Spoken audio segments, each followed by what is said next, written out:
प्रिय छात्रों, आज अपन रॉयल्टी अकाउंट्स के अंतर्गत देखेंगे सब लीज उपट्टा। इससे पूर्व के जो वीडियोस थे या इससे पूर्व जो अपन ने अध्ययन किया उसके अंतर्गत लेसर और लेसी दो होते थे।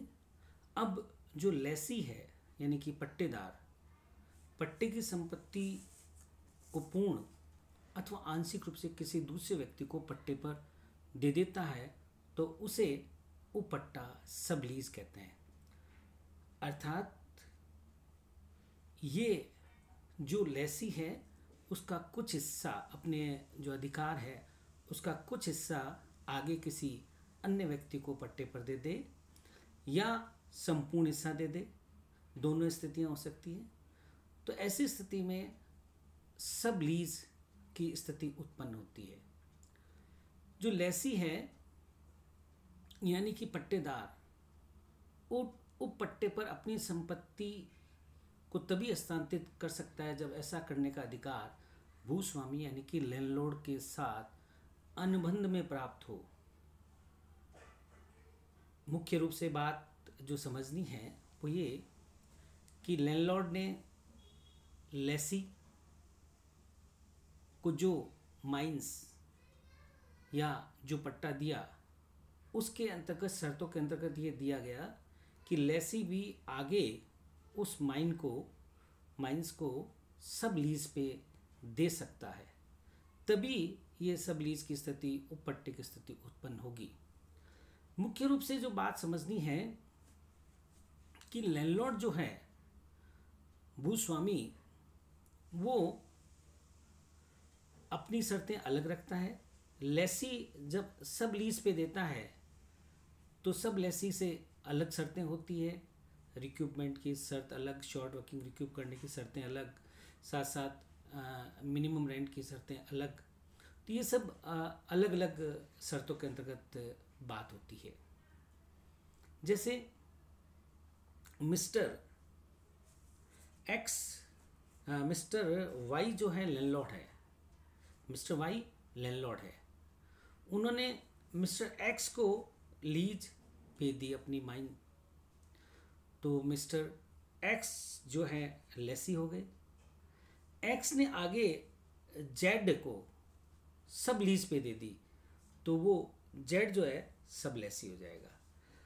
वाई जो लैंडलॉर्ड है उसके यहाँ जो अकाउंट्स बनेंगे या जो रॉयल्टी का भुगतान होगा वो एक्स एंड जेड दोनों ने जो प्रोडक्शन किया, उत्पादन किया या जो माल बेचा, उन दोनों को मिला के जो प्रोडक्शन होगा, ग्रॉस प्रोडक्शन, उस पे रॉयल्टी का भुगतान किया जाएगा। अब बात आती है कि अकाउंट्स इनके कैसे तैयार किए जाते हैं, वो अपने को समझने हैं। लैंडलॉर्ड के यहाँ जो अकाउंट्स होते हैं वो तीन: royalty account, royalty reserve account और लेसी अकाउंट। अब जो मुख्य बात आती है कि लेसी के यहाँ कौन कौन से अकाउंट्स होंगे वो आपको समझने हैं। अभी तक जो था लेसी के यहाँ तीन ही अकाउंट बनते थे: royalty payable account, landlords account, short workings recoupable account. अब जो मुख्य बात समझनी है कि यहाँ जो लेसी है वो दो भूमिका में हो गया। एक तो सब लेसी के लिए लैंडलॉर्ड हो गया और लैंडलॉर्ड के लिए लेसी हो गया। अब यहाँ पर इसको लेसी को 6 अकाउंट बनाने पड़ेंगे। पहले 3 तो royalty payable account, landlords account, short workings recoupable account. उसके बाद उपपट्टेदार यानी कि सब लेसी के लिए क्या हो गया? लेसी लैंडलॉर्ड हो गया। रॉयल्टी रिसीवेबल अकाउंट, सब lessee's account and royalty reserve और शॉर्ट वर्किंग सस्पेंसिव अकाउंट। इस प्रकार सब लेसी के यहाँ लेसी के यहाँ टोटल 6 अकाउंट जो है खोले जाएंगे और उसके बाद हम उसके अंतर्गत जनरल जो अकाउंट खोले जाएंगे उसमें लेखे करेंगे। अब एक इस संदर्भ में अपने एक न्यूमेरिकल करते हैं। 1 जनवरी 2013 को एक्स ने वाई से कोयले की खान 20 वर्ष के लिए निकाले गए कोयले पर 10 रुपये प्रति टन अधिकार शुल्क पर पट्टे पे ली। ध्यान से देखिएगा, एक्स ने वाई से एक कोयले की खान ली, तो वाई जो क्या हो गया, लैंडलॉर्ड, एक्स क्या हो गया, लेसी। क्या शर्तें थी? प्रथम 2 वर्ष के लिए न्यूनतम किराया 5,000 रुपये वार्षिक, यानी कि पर एनम जो है मिनिमम रेंट कितना होगा, 5,000 रुपये, और उसके बाद 7,000 रुपये पर एनम। तो जो मिनिमम रेंट है फर्स्ट 2 ईयर्स के लिए 5,000, नेक्स्ट ईयर से जो है उसके बाद जो है 7,000। लघु कार्य राशि की वसूली पट्टे के प्रथम 3 वर्षों में ही की जा सकती है, यानी कि जो शॉर्ट वर्किंग है उसको आप रिक्यूब फर्स्ट 3 ईयर्स में ही कर सकते हैं, उसके पश्चात नहीं कर सकते। उसी दिन एक्स ने, यानी कि जो लेसी था, उसने जेड को निकाले गए कोयले पर 15 रुपये प्रति टन अधिकार शुल्क पर आदि खान का उपपट्टा दे दिया, यानी कि सबलीज। मिस्टर एक्स ने क्या किया, आदि खान मिस्टर जेड को दे दी, और रॉयल्टी की रेट क्या रखी, 15 रुपये पर टन। और इसके बाद लिखा है मृत किराया 4,000 रुपये, यानी कि मिनिमम रेंट 4,000 पर एनम। किसी भी वर्ष की लघु कार्य राशि को उसके अगले 2 वर्षों में वसूल किया जा सकता है, यानी कि ये जो रिक्यूपमेंट का राइट है, शॉर्ट वर्किंग रिक्यूपमेंट का राइट, वसूली का अधिकार नेक्स्ट 2 ईयर्स। तो सबसे पहले इसको जो समझना है इसमें कि आपको जो प्रोडक्शन दे रखा है वो प्रोडक्शन एक्स ने कितना किया और जेड ने किया कितना।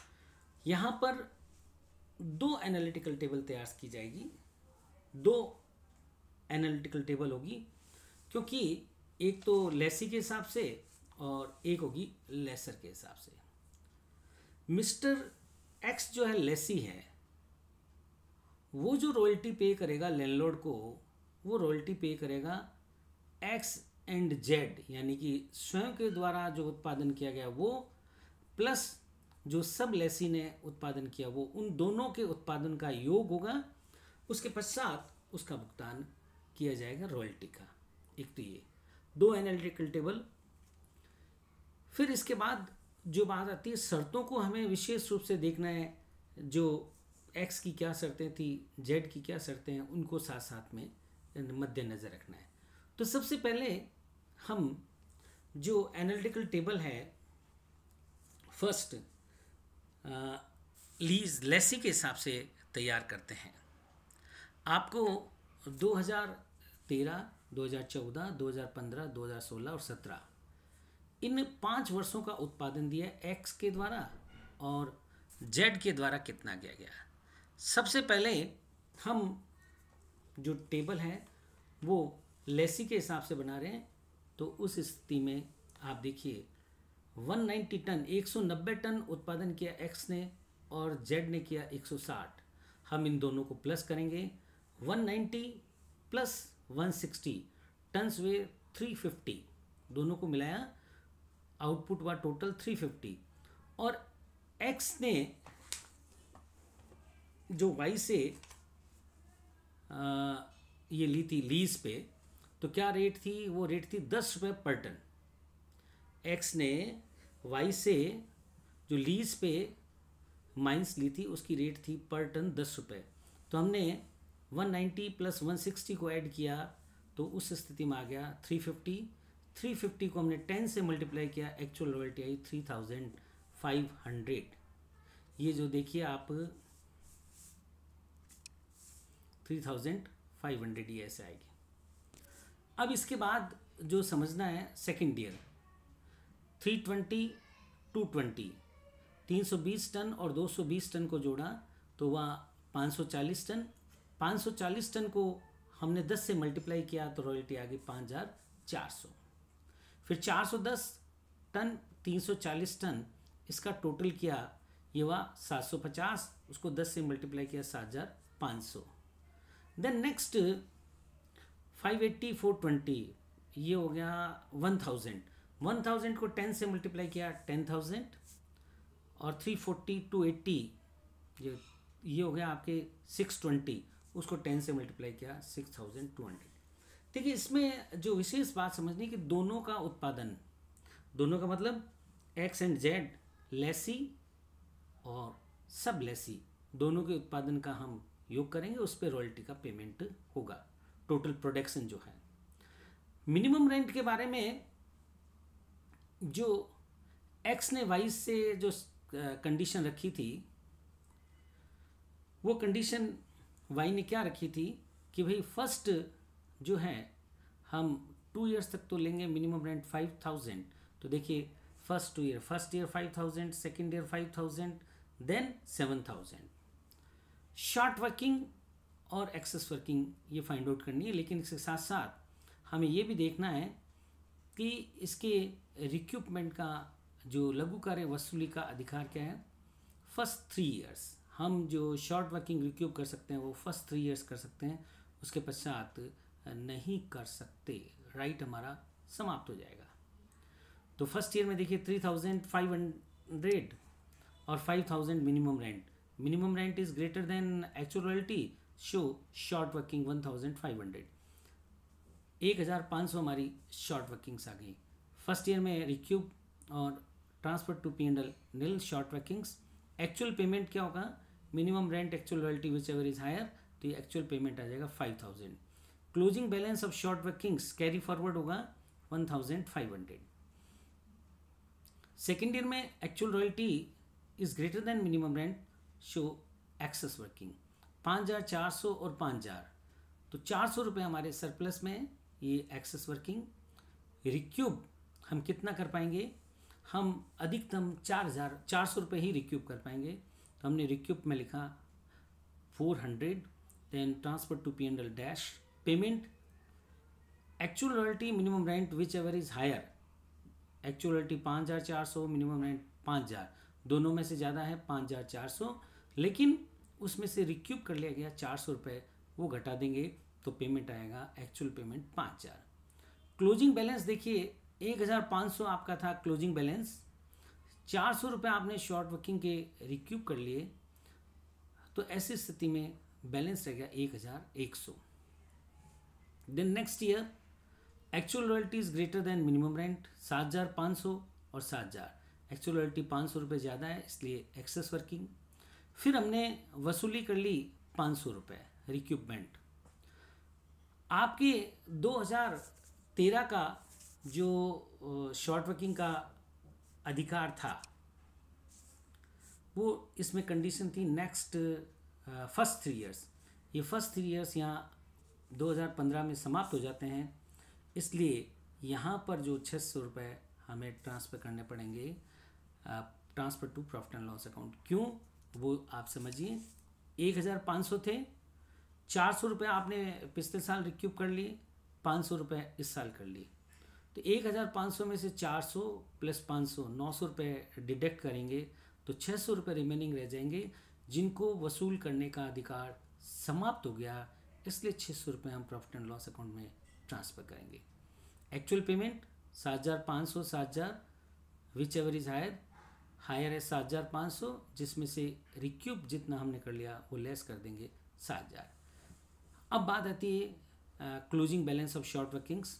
1100 क्लोजिंग बैलेंस था प्रीवियस ईयर में, उसमें से 500 रुपीज़ हमने ट्रांसफ़र किए रिक्यूपमेंट और 600 हमने कर दिए ट्रांसफ़र टू P&L अकाउंट, इसलिए 1100 में से 500 शॉर्ट वर्किंग रिक्यूब्स के डिडक्ट करेंगे, ट्रांसफ़र टू P&L के 600 डिडक्ट करेंगे, तो बैलेंस आएगा नील। नेक्स्ट ईयर 2016 में एक्चुअल रॉयल्टी 10,000 और मिनिमम रेंट 7,000, तो यहाँ एक्सेस वर्किंग हो जाएगी क्योंकि एक्चुअल रॉयल्टी जो है ज़्यादा है, तो यहाँ 3000 हमारी excess working, no recoup, no transfer to P&L account. Payment actual royalty और minimum rent whichever is higher, 10,000 और 7,000 में से ज़्यादा कौन सा है, 10,000, इसलिए पेमेंट 10,000। 17 में जो शॉर्ट वर्किंग हुई हमारी क्यों हुई? मिनिमम रेंट है 7,000, actual royalty 6,200, minimum rent is greater than actual royalty, so short working will be 800 minus 800। विशेष रूप से देखिए कि इस साल में शॉर्ट वर्किंग को ट्रांसफर टू P&L अकाउंट कर दिया गया। क्यों कर दिया गया?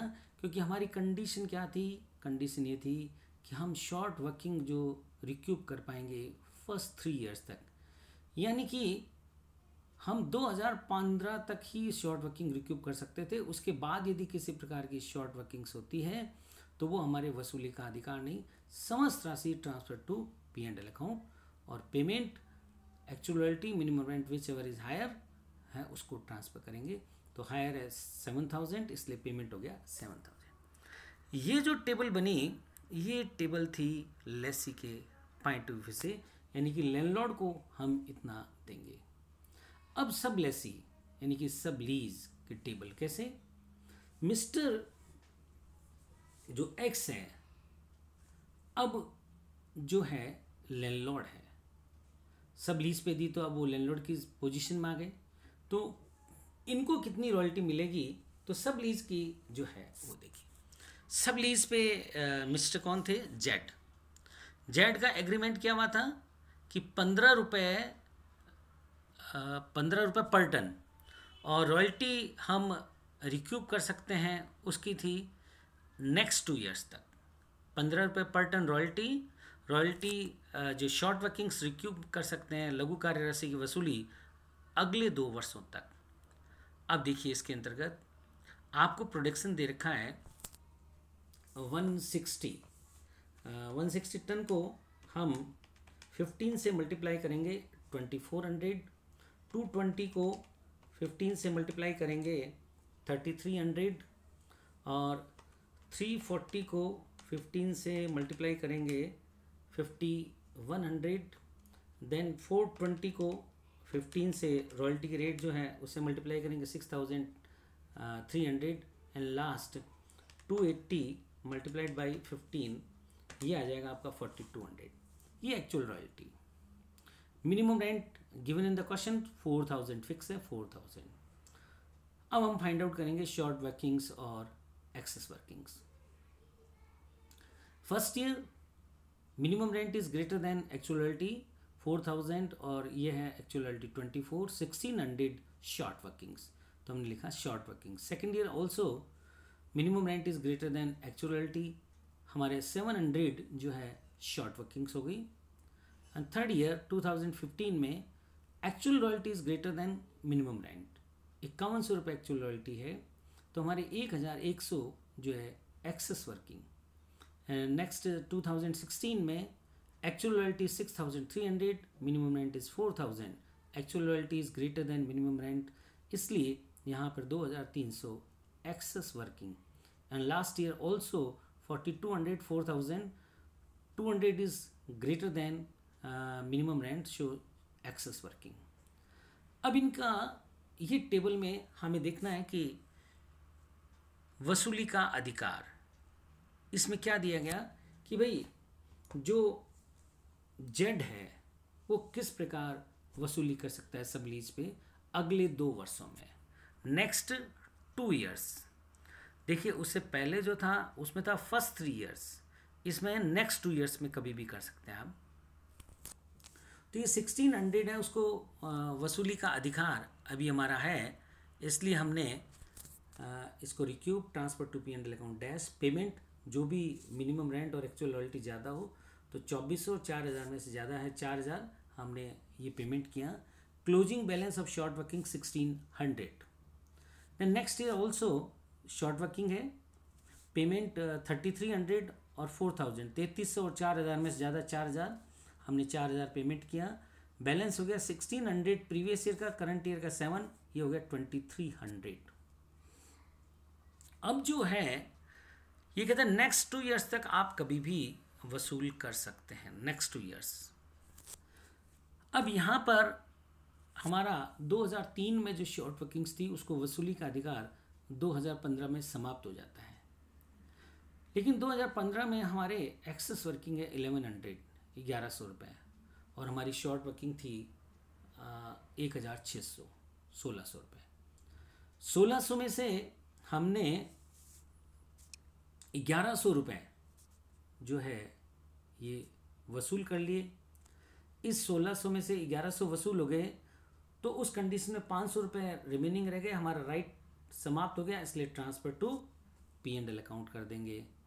अब बैलेंस की बात आती है कि इसका जो बैलेंस है 1600 में से 1100 रिक्यूब और 500 ट्रांसफ़र टू P&L अकाउंट, इसका हिसाब हो गया। अब पेमेंट, मिनिमम रेंट और actual royalty whichever is higher, यहाँ पर 5100 रुपये जो है ज़्यादा है, लेकिन उसमें से हम जितना शॉर्ट वर्किंग रिक्यूब हो चुकी, वसूल हो चुकी, वो घटा देते हैं। 5100 में से ये 1100 जो है आपके ये लेस कर देंगे, तो पेमेंट आ जाएगा 4000। प्रीवियस ईयर क्लोजिंग बैलेंस था 2300, उसमें से 1100 एंड 500 ये लेस किया 1600, तो 700 रुपये आपका बैलेंस आ जाएगा। नेक्स्ट ईयर 2300 रुपये एक्सेस वर्किंग वसूली का अधिकार है हमारे, तो हमने 700 रुपये वसूल कर लिए। तो अब जो पेमेंट है वो कितना होगा वो आप समझिए। मिनिमम रेंट और actual royalty whichever is higher, 6300 और 4000, ज़्यादा कौन सा है 6300। उसमें से जो 7000 रुपये हमने वसूल कर लिए वो हमने घटाए, तो बैलेंस आ जाएगा 5600 का payment. Then balance will be nil. Actual payment 5600, balance हो जाएगा नील। और नेक्स्ट ईयर एक्सेस वर्किंग, हमें कोई शॉर्ट वर्किंग इससे पहले है नहीं जिनका अधिकार। पेमेंट, मिनिमम रेंट और actual royalty whichever is higher 4200, 400 में 4000 में ज़्यादा है 4200, तो पेमेंट हो जाएगा 4200। अब इनके royalty accounts, short workings account, wise account, ये सारे हमें royalty receivable account, royalty reserve account, ये सब हमें अकाउंट्स बनाने हैं। ये जिस प्रकार पूर्व के जो हमारे क्वेश्चंस थे, जिसमें पहले आपको बताया गया था रॉयल्टी अकाउंट किस तरह बना जाता है, शॉर्ट वर्किंग्स अकाउंट कैसे, तो रॉयल्टी अकाउंट जो बनाया जाएगा वो बनाया जाएगा फर्स्ट जो एनालिटिकल टेबल है फॉर लीज, लेसी के लिए जो पट्टे के लिए विश्लेषण तालिका, उससे हम रॉयल्टी पेबल अकाउंट बनाएंगे। सिंपल आप जो करते हैं royalty account debit to landlord's account, तो यहाँ एक्चुअल रॉयल्टी है 3500 फर्स्ट ईयर में, तो आपने रॉयल्टी अकाउंट के डेबिट में लिखा टू वाइज यानी कि लैंडलॉर्ड अकाउंट 3500, वही हमने प्रॉफिट एंड लॉस अकाउंट में ट्रांसफ़र कर दिया। इस प्रकार second year, third year, fourth year हमने इनको डेबिट में लैंडलॉर्ड को, क्रेडिट में इसको ट्रांसफ़र किया प्रॉफिट एंड लॉस अकाउंट में। देन शॉर्ट वर्किंग्स अकाउंट, हमारी फर्स्ट टेबल में देखिए शॉर्ट वर्किंग्स जो हुई है फर्स्ट ईयर में, शॉर्ट वर्किंग्स अकाउंट दिया टू लैंडलॉर्ड, तो ये शॉर्ट वर्किंग्स के डेबिट में लिखा to wise account 1500 by balance carried down, debit में लिए to balance. And second year में हमने जो है शॉर्ट वर्किंग रिक्यूब की 400, तो उस कंडीशन में ये 400 हमने लिखा and bye balance carried down, balance brought down 1100। फिर नेक्स्ट ईयर में 500 हमने ये यहाँ रिक्यूब किया, ये हमने 500 यहाँ ट्रांसफ़र किया वाइज अकाउंट, और by profit and loss account जो हमारा वसूली का अधिकार समाप्त हो गया प्रॉफिट एंड लॉस अकाउंट में ट्रांसफ़र किया टू वाइज 800 टू इसमें wise 800। Then by P&L account 800, क्योंकि हमारा जो है अधिकार समाप्त हो गया, अधिकार था ही नहीं क्योंकि फर्स्ट 3 ईयर्स था, तो 2017 का जो है सीधा हम वहाँ ट्रांसफ़र करेंगे। एंड वाइज अकाउंट जो है इसमें फर्स्ट ईयर में हमने जो पेमेंट किया वो देखिए आप 5000 लैंडलॉर्ड को हमने पेमेंट किया, तो by royalty payable 3500, short working थी 1500, टू बैंक 5000। सेकेंड ईयर में हमारी जो रॉयल्टी हमने रिक्यूब की 400, और आप इसमें देखिएगा रॉयल्टी पेबल है 5400, 400 रिक्यूब कर ली to bank 5000 and so on. इस तरह हम इसके royalty receivable and royalty payable accounts बनाए जाएंगे। Thank you.